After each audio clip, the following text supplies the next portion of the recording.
Thanks for joining us, Fabrice, for this session. The first question that I have for you is, what specific criteria do you use to assess the viability and legitimacy of AI startups before investing in it? So I actually use the same selection criteria to evaluate AI startups as I use regular startups. And there are four selection criteria that I care about, and all four need to be met. It's not if three out of four are not met, we don't invest. So the four are as follows. One is, do I like the team? And I'm looking for extraordinary, eloquent, visionary salespeople that also know how to execute. Number two, do I like the business? Is the total addressable market size large? And are the unit economics compelling? Are they fully recouping their CAC in 6 months? Are they 3xing in 18 months on a contribution margin 2 basis? Number three, are the deal terms fair? Now, nothing's cheap in tech, but is it fair in light of the traction, the opportunity, and the category? And number four, do I like the thesis? Is it solving a problem that I care about? How do you evaluate the technical credibility and background of the founding team, especially with AI ventures? So when it comes to AI startups, my unfair advantage is that I actually coded my own AI called Fabrice AI, which took me over a year to do. And I use Pinecone, LangChain, every basically major product out there to understand what was hard, what was easy, how easily replicable something is, and what is really the magic and the genius of this. And so when people are pitching me ideas, I can understand how technically complicated what they're doing is, because essentially I've coded AI for for a year and I'm continuing to do so, and understand if it's really differentiated or just another co-pilot on the back of whatever an OpenAI API, which is pretty not that compelling. That's super cool, by the way. I never knew that you had that skill set as well. Great to know that. Moving on to my next question. What common pitfalls have you encountered when investing in companies, and how do you avoid them? So AI has been extraordinarily hot, and I think VCs are kind of like lemmings in their consensus, and they have a tendency to do the same thing all at the same time. So in 21, everyone is going crazy and investing in everything at crazy valuations, while you should be doing the opposite and be selling. And then the last 2 years, people have been investing in AI because they kind of missed the boat of investing in OpenAI. So the common pitfalls is, frankly, people have been investing in every AI project possible that are not particularly differentiated, no proprietary data sets at very high valuations with no clear business models. And so my recommendation is actually don't do that. Go vertical with companies that are investing in specific problem on proprietary data sets with viable business models at reasonable valuations. So many of these things are overvalued. Coming on to my last question in this segment, how do you assess a company's long-term adaptability given how rapidly AI technology is changing? There are two ways to answer this. So first of all, every company I invest in, including most of them are not AI, by the way, non-AI companies need to be adaptable and they need to use AI. So every company I invest in a way is an AI company because everyone's using AI to improve customer care, to improve the productivity of the programmers, and perhaps even to change the buyer and seller flows and improve the funnels on their site. And when in terms of when it comes to AI companies, again, you expect them to have the very best people who are then going to be able to apply the best technologies and adapt to changes in the market. And what I care about in terms of like making sure they can be defensible and in the long run is having proprietary data sets working on specific problems that no one else is working on with an approach that is somewhat differentiated. Now, I'm going to move on to the next segment, which is the rapid fire round. They're going to be like fun questions, Mhm. and would love to get quick answers on those as well. So, my first question is the category you are most excited to invest as a VC today. I'm a contrarian. I'm most excited to do things that no one else is looking at. They consider boring. And the place that I'm most excited about is digitizing B2B supply chains or B2B marketplaces. Because in your consumer life, you have these extraordinary experiences. You can, get an Uber in like 3 minutes. You can order something on DoorDash and get it in like 15, 20 minutes. You can get on Amazon anything in a major city in like 2 days. And in your B2B life, everything's offline, nothing's digital. It's all like Excel, email, cell phones. Like if I want to order petrochemicals, there's not even a catalog availability, let alone online ordering, tracking the order, financing, connectivity to factory owners and manufacturing delays and capacity. We're at like day zero in B2B digitization, and it's extraordinarily exciting. That's so true. I'd say the boring problem statements is where the real financial opportunity lies as well. Yeah, and it's also not competitive. No one, True. no one's focusing on them. Everyone's investing in the 27th LLM, uh, and which doesn't make any sense. You know, they're going to be crushed by OpenAI and Gemini. But whatever. On the other side, which category you would definitely not want to invest today? So I do invest in AI, but I'm very careful. 9% of our investments are in AI, versus many funds where it's like 75 to 80% are like AI type companies. And my concern here, as I mentioned earlier, is too many of them are not really differentiated. They're not using priority data sets. The business models are not very clear, and the valuations are very high. And so I'd be very wary of just doing AI and not being nuanced in doing so. Okay. One startup wherein you had an opportunity to invest in, you missed it and regret it today. So there are too many startups uh, to answer that question, because that's true both at stage and in the startup. So, for instance, in the early stages of Uber, I could have invested, and but I looked at the numbers, and I'm like, and I started my debrief on one of the rounds, which was the 2 billion valuation round, and I was like, I'm going to regret this decision for the rest of my life. But having looked at the numbers where they're doing 100 million a month in GMV, 18 million net revenues, and burning 18 million a month, it's kind of hard to justify a 2 billion valuation because, if someone comes in and says, hey, I give you, if you give me $1, I give you $2 back. It's pretty easy to create a reasonably high revenue business, but it doesn't make it a viable business. Now, I knew Uber was special. The user experience was extraordinary. It's just the numbers are so not compelling relative to the valuation. Uh, but intuitively, I knew it was something amazing and magical. So next time when I start my debrief, I'm going to regret this decision for the rest of my life. Just invest regardless of what the numbers say. So that was a big one. Even though did invest in Uber after that, realizing that I did make a mistake, but I could have invested a lot earlier that I did invest that. In terms of companies, I regret not investing in. I had the opportunity earlier to invest in OpenAI and didn't as well because there was no business model. Valuation also felt extraordinarily high. And also the structure of the company was weird, right? Like it was a not-for-profit, the board governance made no sense, the CEO didn't have any equity in the company. Like many things like just looked weird. And even though it felt like there's something magical and special starting to happen, it just was hard to justify all the things that looked weird. So pass, didn't even think about it. It was like, nah, this is too crazy. Didn't even give it the time of day. So definitely should have invested in OpenAI, but in VC, the errors of omission, meaning non-investing, are worse than the errors of commission, which is investing in the wrong companies.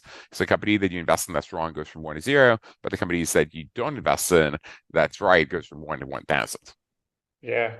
And those are two big, massive names. Definitely needs a breather after talking about those. Having founded so many companies, from the beginning of your career, which of your startups you still feel most attached to? Company that I founded that I love the most is obviously OLX. And the reason is OLX in many countries is part of the fabric of society. It's in the top sites in the country. It's the place where people buy and sell. Depending on the category, it may be just regular products or cars or real estate or even buying jobs. And there are millions of people in the world that actually make a living off of OLX and hundreds of millions of people that use it every month. It's over 300 million unique visitors a month. It's over 11,000 employees, and it made a meaningful contribution to human welfare. And in fact, every day we were getting like emails from our users telling us how amazing it is that we allow them for free. to improve the quality of life. You know, the letter from the wife who's like, "Oh, I fell in love with my husband all over again because I hired a nanny and we're going on dates," or "I needed money to make rent and I sold something and I was able to make rents." And so the compilation of stories is just beautiful, and it's something that even 11 years after I left remains part of the fabric society in many countries. Yeah, that's so true. And I can even recall the times when internet and e-commerce, particularly in markets like India, were primarily restricted to the top cities. OLX, with its model, was even able to reach out to the markets like rural India. And the kind of impact it made in their day-to-day lives was quite phenomenal to see as well. Moving on to my next question, product or marketing? Which is the bigger growth driver according to you? Of course, in life, the answer is always a combination of it depends and both. There are, there are categories where, so let's start at the basics. I think having a good product is table stakes. And in some cases, you can have a product-led distribution strategy. You know, so OpenAI is so extraordinary that people use it because it's amazing. It doesn't require any marketing. And there are some products that actually are probably more complicated and also require to work a certain level of scale. So OLX, you can build the best product, but if you don't have buyers and sellers, you don't have liquidity, then it doesn't work. And as a result, you actually need the marketing to create a critical mass of sellers and buyers that then creates this beautiful flywheel where the product matters. And so in the case of OLX, is you need a good enough product, but then you need marketing. Marketing is key until you have a critical mass, and then it goes back to product, and then you stop marketing. And the same is true in many other categories, especially marketplaces, where you need a modicum of liquidity and matching supply and demand before you get it going. And so the answer in many ways is both, though sometimes not at the same time. It's one then the other. Um, but my preference in general, I'm a product CEO. I like building product. I like you know, creating the Figmas and writing the user stories, etc. I like product. If I could be in a product-led company that doesn't require marketing, that'd be amazing. But 99% of them require to at least get customer acquisition strategy and either the supply or the demand side that is inorganic. And you were great at hiring a pretty solid marketing team at OLX to accompany the product. And that's perhaps the reason why OLX is known for some of the best marketing campaigns till date across different markets it has been. Yeah, we made TV work basically. We used the same Cactual TV models on TV than others did online, and we realized that we could reach a large enough audience on TV at a low enough price in many countries, though not all, to make it work, and was a way to scale extraordinarily effectively. So yes, OLX required a lot of marketing to get where it got, and took which obviously took a lot of money, but it was totally worth it. Yeah, and being the first mover certainly helped as well. Like I remember in a lot of markets, we were the first advertisers talking about a mobile app. Like in a lot of markets, Yeah. mobile app in itself was not really marketed. Um, Forget about on mobile app marketing on TV, nowhere. So that in itself was a massive first mover advantage. What is your favorite social media platform today? Not sure I have a favorite social media platform because I use different platforms for what they're meant to be used for. You know, I use Instagram to share like photos with friends and family. I use LinkedIn for professional purposes if I'm looking to hire someone or buy a company or find the founder of a company I want to invest in. I think none of them were perfect. And I just use them functionally. So don't have a preference basically. And I'm perhaps too old to be an avid TikTok user. And I'm also more of a content creator than I'm a content consumer. So I post I don't really use them to look at things. I use them to either post my blog posts, post my podcasts, share elements of my life, or functionally if I'm looking for someone or something. Nice. In current times, according to you, who's the most inspiring business leader? So the obvious answer for people is Elon Musk, right? Like he's bringing the future forward with things like Tesla, SpaceX, etc. I'm going to give a more non-obvious answer, which is Brad Adcock at Figure.ai. Figure.ai is bringing humanoid robots to the present and eventually to the masses. They currently have these extraordinary robots that are working in the factory at BMW. They work 20 hours a day. They replace like 250K a year of machinist costs for like 90K a year of lease. And the costs are declining very rapidly. The productivity is improving very rapidly. They're going to be multifunctional. Figure three, I suspect will be in the next 2 years or so, will actually be cheaper, better. We'll probably even have the first iterations working in the home. And figure four, probably whatever, 2, 3 years later again, then we'll probably meet mass market. So I actually think we're on the verge of a humanoid robotics revolution where millions of robots will be in the world within the next decade, and people are completely unaware of it. And the person to bring into the fore is Brad.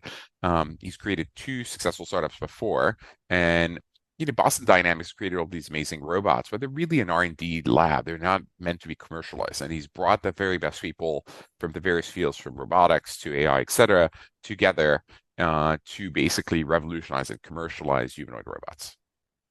Wow. You've worked and lived across so many countries. You've invested across so many countries. Which is your favorite country to work and live in?